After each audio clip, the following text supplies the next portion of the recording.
আমার বাবা আমাদের ছেড়ে চলে গেছে। কিছুদিন আগে আমার খুব কাছের একজন দাদার বাবার স্মৃতিকে মনে করিয়ে দেওয়ার জন্য আমি একটি ছবি এঁকেছিলাম।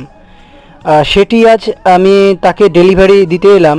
ছবিটি হাতে পেয়ে দাদা কতটা খুশি হয়েছে সেটি আমি এই ভিডিওর মধ্য দিয়ে আপনাদের দেখানোর চেষ্টা করব।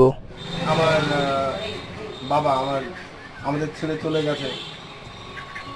সেই বাবার সেই স্মৃতিকে আমাদের মাঝে বাঁচিয়ে রাখার জন্যই ভাই সুজিতকে আজ থেকে 3 থেকে 4 মাস আগে একবার জানিয়েছিলাম, মাঝখানে ব্যস্ততার কারণে বলা আবার একটু বিষয়টা থেমেছিল।